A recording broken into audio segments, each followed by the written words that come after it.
So the house is a personality. It's a person. It's a 180-year-old house.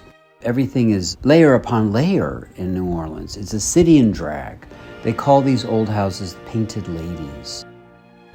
I'm John Cameron Mitchell. I'm a film and theater and podcast director, writer, actor, and singer. And I live in New Orleans. What? This is Mitchell Culkin, decorator of the Temple House.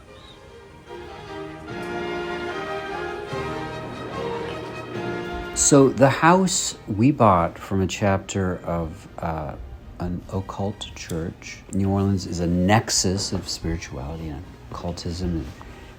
You don't clear the house of spirits, you work with them.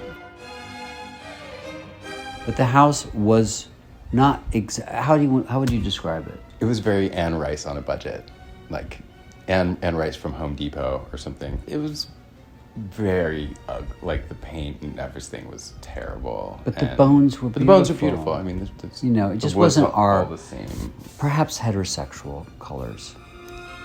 There's definitely cool things they did. They have these beautiful stencils in the ballroom, which are not wallpaper. They're actually painted stencils. We kept that.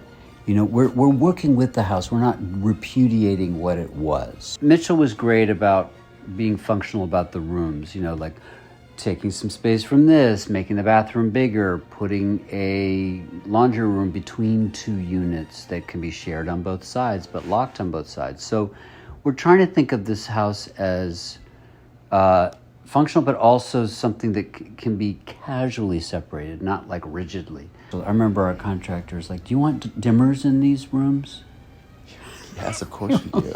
Yes, we're homosexuals of a certain age, and we need to dim everywhere. Being a New Yorker, you don't always have space or time to think about what you're attracted to decor-wise or design-wise.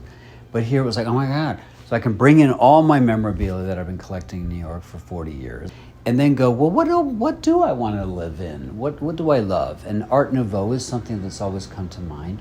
Early 20th century stuff, Surrealism, Art Deco, Fauvism, Cubism. This is a temple. It's called the Temple. We call it the Temple. It's a temple of art now.